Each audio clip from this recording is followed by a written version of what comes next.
Hello' everyone আইএনচিৰ ফালৰ পৰা এখন নতুনকৈ নটিফিকেশ্যন আহিছিল কেইদিনমান আগত চ' এই নটিচখন তোমালোক সকলোৰে বাবে ইম্পৰ্টেণ্ট হয় যিখিনি ষ্টুডেণ্টে অসমৰ ভিতৰত থাকি বা তোমালোকে অসমৰ ষ্টেট গভৰ্ণমেণ্ট মেডিকেল কলেজত BSc নাৰ্ছিং কোৰ্চ কৰিব বিচাৰা তোমালোক সকলোৰে বাবে এই নটিচখন ইম্পৰ্টেণ্ট হয় ইয়াতে নটিচত তোমালোকে প্ৰথমতে চাব পাৰা এইখন আইএনচিৰ ফালৰ পৰা অহা নটিফিকেশ্যন হয় যিখিনি ষ্টুডেণ্টে আইএনচি কি নাজানা তোমালোক সকলোৰে সুবিধাৰ্থে অকণমান এটা চমু বিৱৰণ দি দিওঁ আইএনচি হৈছে ইণ্ডিয়ান নাৰ্ছিং কাউন্সিল ফুল ফৰ্মটো আইএনচিৰ আণ্ডাৰত তোমালোকৰ অসমত নহয় ভাৰতৰ ভিতৰত যিমান কেইখন ষ্টেট আছে বা ৰাজ্য আছে প্ৰত্যেকখন ৰাজ্যৰে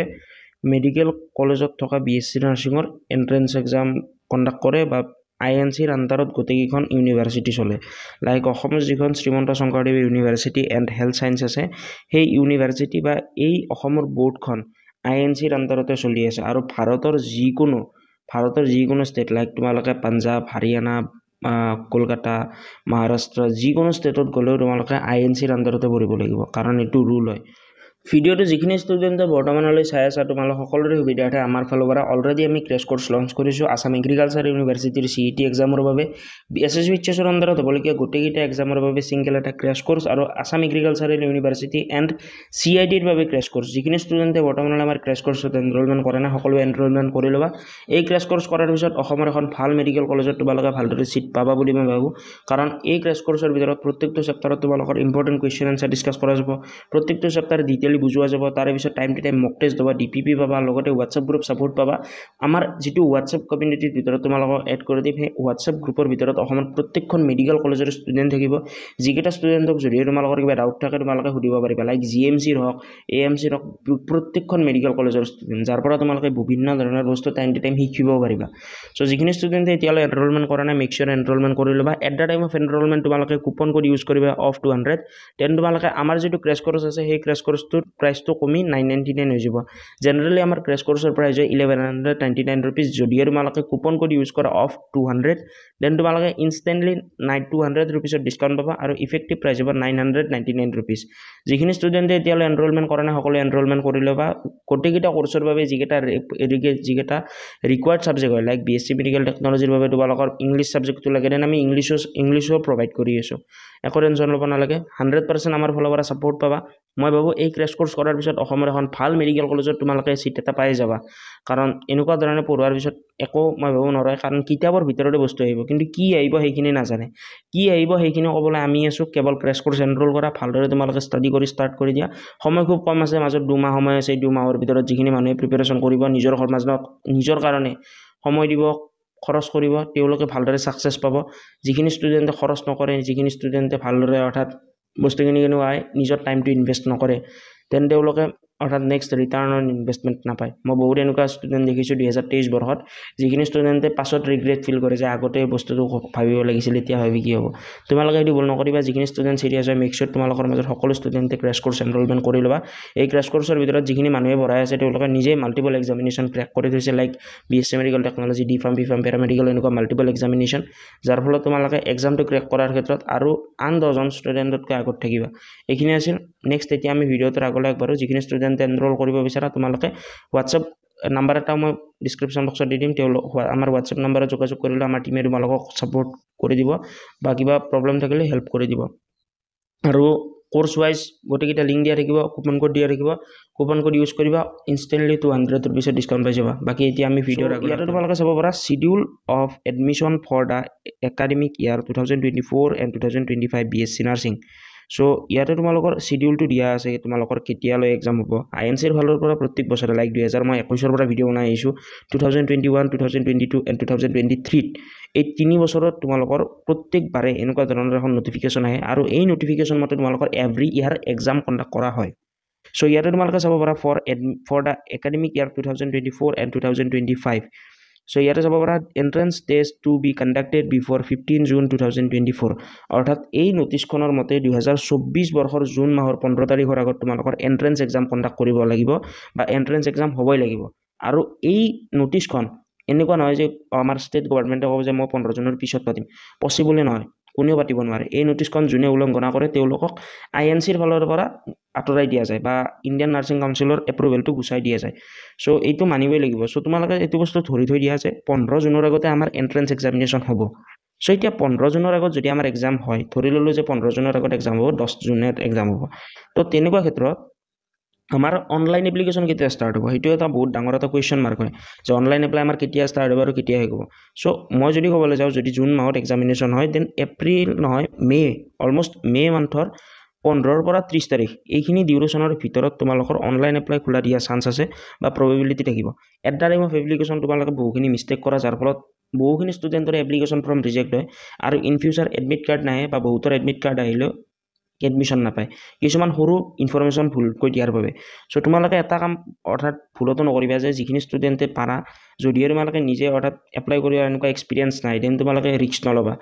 কাৰণ এপ্লাইটো কৰাৰ সময়তে তোমালোকৰ বহুখিনি বস্তু নিৰ্ধাৰণ হয়, ইন ফিউচাৰ তোমালোকে চিট পাবা নে নোপোৱা। যদিহে তোমালোকৰ ওচৰত কিবা কেটেগৰী চাৰ্টিফিকেট আছে, সেই কেটেগৰী চাৰ্টিফিকেটখন শ্ব' কৰিলে তোমালোকে কম মাৰ্ক এটাতো চিট পোৱাৰ প্ৰবেবিলিটি থাকিব। লাইক লাষ্ট ইয়াৰ STP বা ST হিলছ কেণ্ডিডেটবিলাকৰ ভিতৰত মই কিছুমান এনেকুৱা কেণ্ডিডেট চিনি পাওঁ যিখিনি ষ্টুডেণ্টে লাষ্ট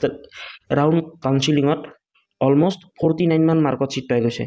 তো তোমালোকে যেতিয়া এপ্লাই কৰা তাৰে বেচিছতে ইন ফিউচাৰ চিটটো পাবা। চ' ট্ৰাই কৰা যিমান পাৰা সিমান তোমালোকে ভালদৰে বা বেটাৰকৈ এপ্লাই কৰা, কাৰণ এপ্লাই কৰাতে তোমালোকৰ বহুখিনি বস্তু ডিপেণ্ড কৰে। এটা সৰু ভুলৰ বাবে, এটা সৰু মিষ্টেকৰ বাবে ইন ফিউচাৰ তোমালোকৰ এডমিট কাৰ্ড নাহিব পাৰে, এবছৰ লছ হ'ব পাৰে। চ' এইবাবে ভালদৰে তোমালোকে এপ্লাইটো কৰিবা। At the time of application একো ভুল নকৰিবা। এপ্লিকেশ্যন কেনেকুৱা ধৰণে কৰিব লাগে, কি কৰিব লাগে, গোটেইখিনি বস্তু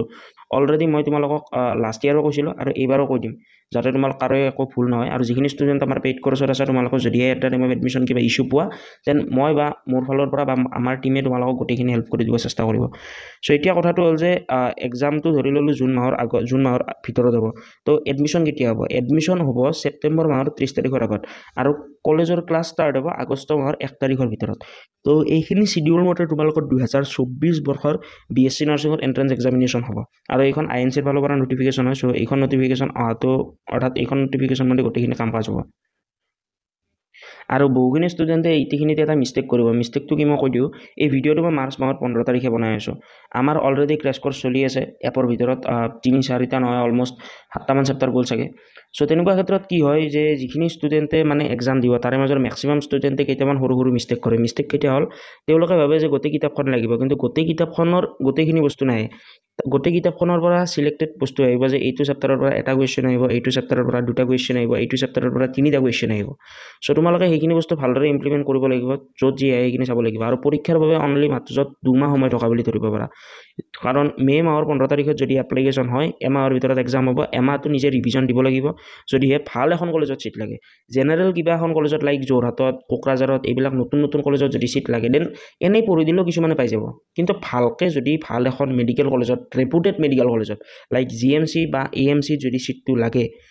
দেন তোমালোকে কষ্ট কৰিব লাগিব, ভালদৰে পঢ়িব লাগিব। আৰু যদিও তোমালোকে কষ্ট কৰিব মন কৰিছা, তোমালোকে যদি ভাবিছা যে মোক চিটটো লাগে, দেন মই তোমালোকক 110% গেৰাণ্টি দি ক'ব পাৰোঁ, যিখিনি ষ্টুডেণ্টে বৰ্তমানলৈ আমাৰ ক্ৰেছ কৰ্চ এনৰোল কৰা নাই, তোমালোকে সোনকালে ক্ৰেছ কৰ্চটো এনৰোল কৰি লোৱা। 2 মাহ সময় আছে,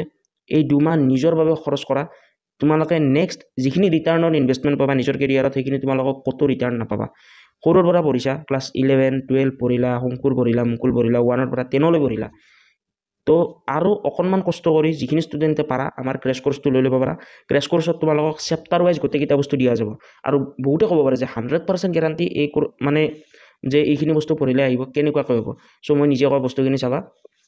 আমাৰ যিটো ক্ৰেছ কৰ্চ, সেই ক্ৰেছ কৰ্চৰ ভিতৰত ক্লাছ 11 and 12, অনলি 11 নহয়, অনলি 12 নহয়, 11 and 12 বোথ,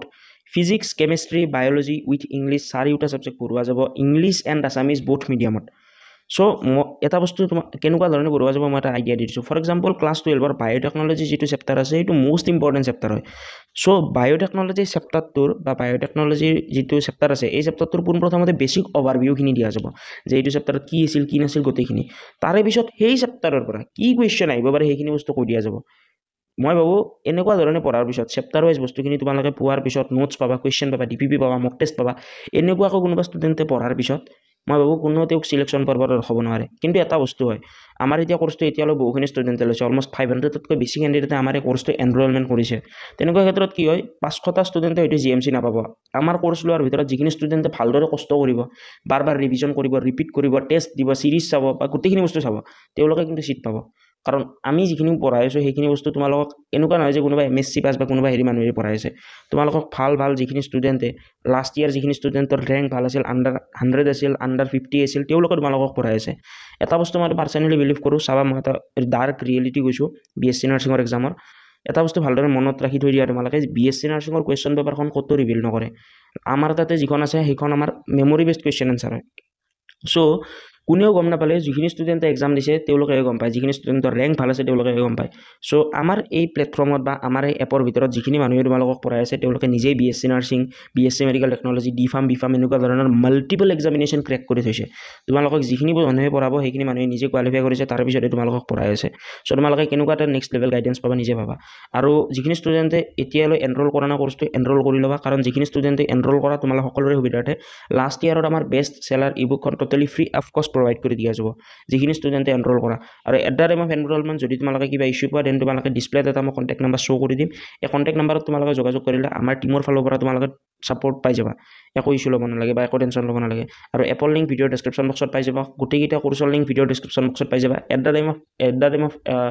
এনৰোলমেণ্ট তোমালোকে এটা কুপন কোড ইউজ কৰিব পাৰা যিটো হৈছে OFF200 এই কুপন কোডটো ইউজ কৰিলে তোমালোকে ইনষ্টেণ্টলি 200 ৰুপিছত ডিছকাউণ্ট পাই যাবা যিটো বহুতেই বেছি হয় চ' যিখিনি ষ্টুডেণ্টে এতিয়ালৈ ক্ৰেছ কোৰ্চ এনৰোল কৰা নাই মেক চিয়ৰ সকলোৱে ক্ৰেছ কোৰ্চ এনৰোলমেণ্ট কৰি থবা চ' আজিলৈ মানে জয় আই অসম আই হোপ এই ভিডিঅ'টোৰ জৰিয়তে বহুখিনি বস্তু গম পালা যদি এই ভিডিঅ'টো ভাল লাগিল নিজৰ মাজত সীমিত নাৰাখিবা নিজৰ বন্ধু বান্ধৱী ভাইটি ভণ্টিসকলৰ লগত ডেফিনেটলি এই ভিডিঅ'টো শ্বেয়াৰ কৰিবা যাতে এই ভিডিঅ'টোৰ জৰিয়তে তেওঁলোক উপকৃত হয় চ' আজিলৈ মানে জয় আই অসম